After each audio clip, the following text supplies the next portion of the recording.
probabilitas. Pemikiran probabilistik itu adalah menganalisa suatu kejadian di masa depan, kemungkinannya itu berapa sebenarnya untuk terjadi. Karena kita tahu ya, melihat masa depan ya, kita kan bukan dukun, kita nggak bisa nerawang dan kita nggak bisa tahu masa depan. Tapi kita bisa kira-kira masa depan mana yang kemungkinan akan terjadi dan kita lihat probabilistiknya berapa. Jadi cara untuk melihat masa depan ini yang gue lakukan adalah dengan melihat semua kemungkinan yang mungkin terjadi. Jadi ini mungkin mirip kalau kalian pernah nonton film ya, ini Doctor Strange gitu. Dia bisa ngelihat banyak kan universe-nya. Ini yang kita lakukan di saat kita mau masuk ke dalam suatu tesis trading atau tesis investasi. Nah, maksudnya apa? Di sini gue akan langsung praktekin untuk kasih beberapa chart ya yang kalian bisa lihat pandangan gue terhadap harga Ethereum saat ini. Jadi gue kasih contoh cara gue masuk ke dalam sebuah trade dan cara gue berpikir untuk melihat masa depan di sebuah chart. Kalian nggak usah pikirin memang gambarnya jelek, ini gue yang gambar sendiri. Ini adalah probability yang pertama, yaitu ini kalian lihat di case ini ETH itu menurut gue bakal bikin rally lagi ya, bakal bikin shoulder kayak zaman 2017 sebelum dia create new lows sampai ke 700. Terus habis itu akan long winter sampai 2025 ya.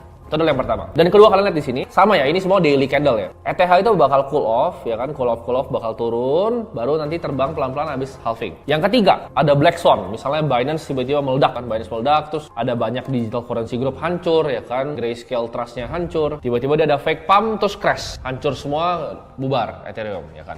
Yang ketiga. Yang keempat, tiba-tiba Federal Reserve bilang, oh gue nggak jadi naikin interest rate sampai Maret, ya kita pivot semuanya, kita print uang lagi. Just nggak mungkin sebenarnya, atau probabilitasnya kecil. Lalu ETH akan turun sedikit dan dia akan rally langsung terbang ke atas, bikin next super cycle. Nah ini gue lihat ada 4 nih kemungkinannya. Sekarang kita lihat nih dari 4 kemungkinan ini, mana sih yang kemungkinan terjadinya lebih banyak. Itu kan ada beberapa skenario ya. Dan gue sebenarnya skenario ini banyak banget, nggak mungkin cuma 4 ya. Kalau misalnya kayak Dr. Strange dia lihat 1000 gitu. Tapi yang menurut gue paling kemungkinan terjadi ini cuma 4 ini. Mungkin ada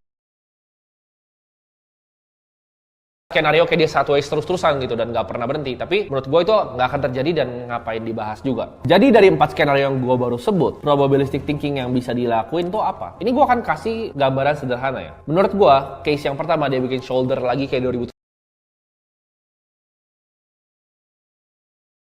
dan dia turun, itu ada kemungkinan 46%. Dan probabilitas yang kedua, di mana dia akan cool off dulu, terus baru naik pas halving, itu ada juga 46%. Dan kita lihat chart yang ketiga, case ketiga, itu ada kemungkinan 4% terjadi. Black Swan, hancur semua. Dan case keempat, ada 4% lagi terjadi, oh dia naik langsung terbang tinggi ya. Jadi yang kemungkinan terjadi itu adalah yang 1 sama yang 2. Nah, kita kan udah evaluasi kemungkinan terjadinya itu gimana. Nah, kita baru mulai bikin trade plan kita. Apa yang kita mau lakuin nih? Jadi banyak orang, menurut gue blundernya di sini. Mereka cuma gambar satu chart, mereka nggak lihat banyak. Mereka percaya banget bahwa chart mereka akan kejadian. Kalau gue nggak, gue kan kira-kira bikin beberapa situasi dan gue baru hitung kemungkinan terjadi yang paling tinggi yang mana sampai yang paling rendah yang mana. Fungsinya untuk apa? Nanti gue akan kasih tahu. Mereka nggak bikin trade plan ya, langsung cuma main eksekusi aja trade-nya, main futures, main long aja, main short aja. Trade plan-nya itu kalian mesti bagi menjadi action ya. Jadi yang pertama bikin case-nya dulu, kayak tadi 1, 2, 3, 4. Yang kedua bikin satu mungkinnya berapa persen, 2 berapa persen, 3 berapa persen, 4 berapa persen. Next yang ketiga yang penting ini adalah bikin action plan-nya. Apa yang kita harus lakuin? Kita lihat, kalau misalnya trade plan yang terjadi yang nomor 1, actionnya simple ya. Kita beli pas low-nya, dia kan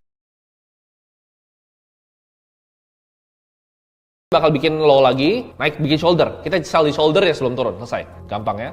Nomor 2, actionnya apa? Kita buy new lows-nya. Jadi begitu dia turun, kita buy new lows, mungkin kita cicil, kita dollar cost average, sampai dia naik, ntar halving cycle lagi. Itu yang kedua. Yang ketiga, kita pasti sell semua, ya kan? Mungkin kita tergoda untuk beli, habis itu kita cut loss ya. Mungkin kita cut loss 20-30%, kita sell semua, karena udah pasti ke nol.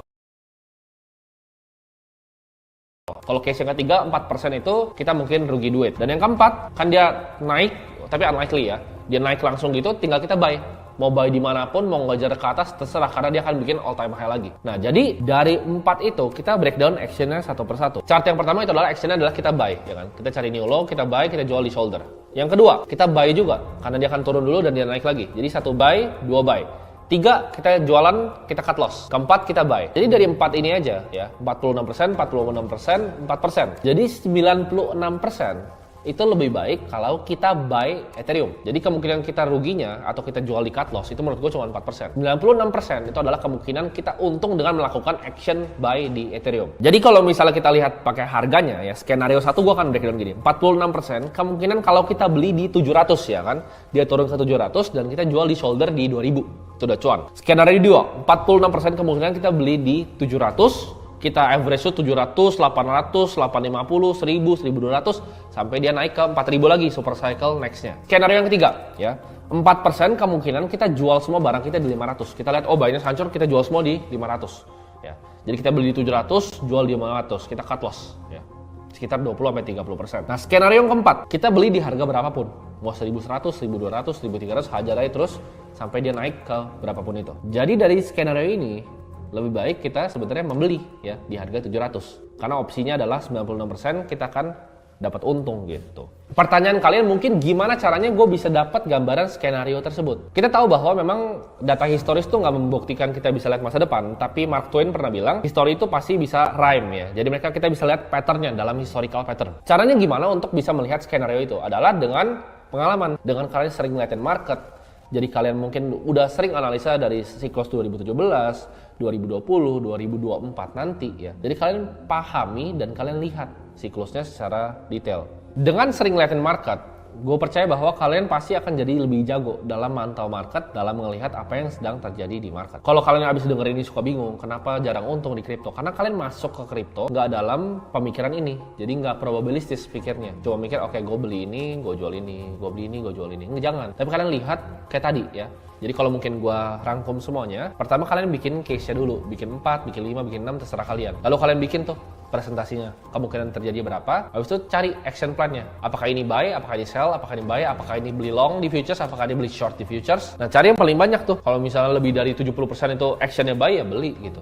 Di harga yang kalian udah tentuin tadi. Yang paling penting dalam kita menjadi seorang trader atau investor adalah kita mengambil keputusan tuh secara rasional dengan data dan bukan berdasarkan emosi.